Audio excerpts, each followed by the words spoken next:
1 Kings 8. Then King Solomon summoned into his presence at Jerusalem the elders of Israel, all the heads of the tribes and the chiefs of the Israelite families, to bring up the ark of the Lord's covenant from Zion, the city of David.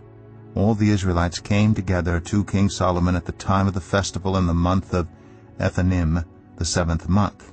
When all the elders of Israel had arrived, the priests took up the ark, and they brought up the ark of the Lord in the tent of meeting, and all the sacred furnishings in it. The priests and Levites carried them up, and King Solomon and the entire assembly of Israel that had gathered about him were before the ark, sacrificing so many sheep and cattle that they could not be recorded or counted.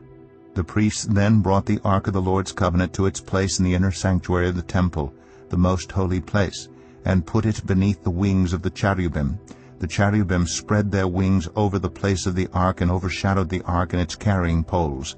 These poles were so long that their ends could be seen from the holy place in front of the inner sanctuary, but not from outside the holy place, and they are still there today. There was nothing in the ark except the 2 stone tablets that Moses had placed in it at Horeb, where the Lord made a covenant with the Israelites after they came out of Egypt. When the priests withdrew from the holy place, the cloud filled the temple of the Lord, and the priests could not perform their service because of the cloud, for the glory of the Lord filled his temple. Then Solomon said, "The Lord has said that he would dwell in a dark cloud. I have indeed built a magnificent temple for you, a place for you to dwell forever." While the whole assembly of Israel was standing there, the king turned around and blessed them. Then he said, "Praise be to the Lord, the God of Israel, who with his own hand has fulfilled what he promised with his own mouth to my father David. For he said, 'Since the day I brought my people Israel out of Egypt, I have not chosen a city in any tribe of Israel to have a temple built so that my name might be there. But I have chosen David to rule my people Israel.' My father David had it in his heart to build a temple for the name of the Lord, the God of Israel. But the Lord said to my father David, 'You did well to have it in your heart to build a temple for my name. Nevertheless, you are not the one to build the temple, but your son, your own flesh and blood, he is the one who will build the temple for my name.' The Lord has kept the promise he made. I have succeeded David my father, and now I sit on the throne of Israel, just as the Lord promised, and I have built the temple for the name of the Lord, the God of Israel.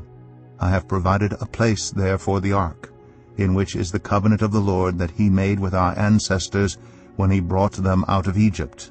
Then Solomon stood before the altar of the Lord in front of the whole assembly of Israel, spread out his hands toward heaven, and said, "Lord, the God of Israel, there is no God like you in heaven above or on earth below, you who keep your covenant of love with your servants, who continue wholeheartedly in your way. You have kept your promise to your servant David my father. With your mouth you have promised, and with your hand you have fulfilled it, as it is today. Now, Lord, the God of Israel, keep for your servant David my father the promises you made to him when you said, 'You shall never fail to have a successor to sit before me on the throne of Israel, if only your descendants are careful in all they do to walk before me faithfully, as you have done. And now, God of Israel, let your word that you promised your servant David my father come true.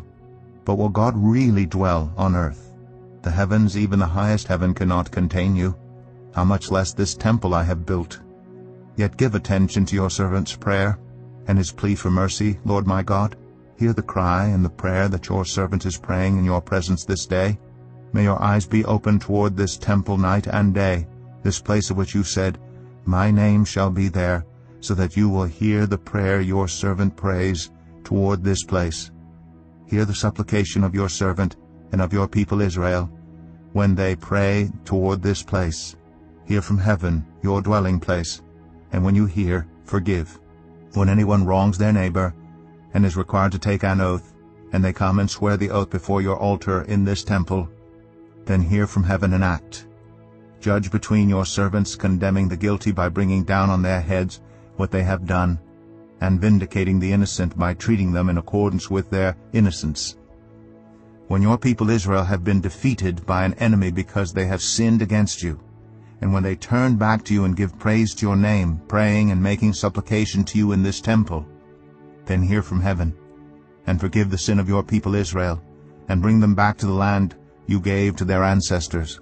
When the heavens are shut up, and there is no rain because your people have sinned against you, and when they pray toward this place and give praise to your name, and turn from their sin because you have afflicted them, then hear from heaven, and forgive the sin of your servants, your people Israel.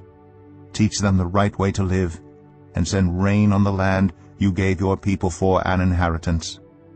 When famine or plague comes to the land, or blight, or mildew, locusts, or grasshoppers, or when an enemy besieges them in any of their cities, whatever disaster or disease may come, and when a prayer or plea is made by anyone among your people Israel, being aware of the afflictions of their own hearts, and spreading out their hands toward this temple, then hear from heaven, your dwelling place.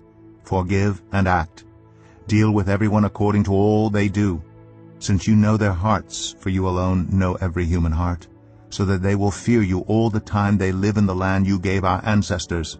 As for the foreigner who does not belong to your people Israel, but has come from a distant land because of your name, for they will hear of your great name, and your mighty hand, and your outstretched arm, when they come and pray toward this temple, then hear from heaven, your dwelling place.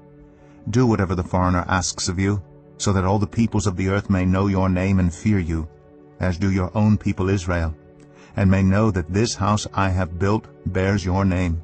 When your people go to war against their enemies, wherever you send them, and when they pray to the Lord toward the city you have chosen and the temple I have built for your name, then hear from heaven their prayer and their plea, and uphold their cause. When they sin against you, for there is no one who does not sin, and you become angry with them and give them over to their enemies, who take them captive to their own lands, far away or near, and if they have a change of heart in the land where they are held captive, and repent and plead with you in the land of their captors, and say, We have sinned, we have done wrong, we have acted wickedly, and if they turn back to you with all their heart and soul in the land of their enemies, who took them captive, and prayed to you toward the land you gave their ancestors, toward the city you have chosen, and the temple I have built for your name, then from heaven your dwelling place hear their prayer and their plea, and uphold their cause. And forgive your people, who have sinned against you, forgive all the offenses they have committed against you, and cause their captors to show them mercy, for they are your people and your inheritance, whom you brought out of Egypt, out of that iron-smelting furnace. May your eyes be open to your servants' plea, and to the plea of your people Israel, and may you listen to them whenever they cry out to you. For you singled them out from all the nations of the world to be your own inheritance, just as you declared through your servant Moses, when you, sovereign Lord, brought our ancestors out of Egypt. When Solomon had finished all these prayers and supplications to the Lord, he rose from before the altar of the Lord, where he had been kneeling with his hands spread out toward heaven. He stood and blessed the whole assembly of Israel in a loud voice, saying, Praise be to the Lord, who has given rest to his people Israel, just as he promised. Not one word has failed of all the good promises he gave through his servant Moses. May the Lord our God be with us as he was with our ancestors. May he never leave us nor forsake us. May he turn our hearts to him, to walk in obedience to him, and keep the commands, decrees, and laws he gave our ancestors. And may these words of mine which I have prayed before the Lord be near to the Lord our God day and night, that he may uphold the cause of his servant and the cause of his people Israel according to each day's need, so that all the peoples of the earth may know that the Lord is God, and that there is no other. And may your hearts be fully committed to the Lord our God, to live by his decrees and obey his commands, as at this time. Then the king and all Israel with him offered sacrifices before the Lord. Solomon offered as sacrifice of fellowship offerings to the Lord 22,000 cattle and 120,000 sheep and goats. So the king and all the Israelites dedicated the temple of the Lord. On that same day the king consecrated the middle part of the courtyard in front of the temple of the Lord. And there he offered burnt offerings, grain offerings, and the fat of the fellowship offerings, because the bronze altar that stood before the Lord was too small to hold the burnt offerings, the grain offerings, and the fat of the fellowship offerings. So Solomon observed the festival at that time, and all Israel with him, a vast assembly, people from Lebo Hamath to the Wadi of Egypt. They celebrated it before the Lord our God for 7 days, and 7 days more, 14 days in all. On the following day he sent the people away. They blessed the king, and then went home, joyful and glad in heart for all the good things the Lord had done for his servant David and his people Israel.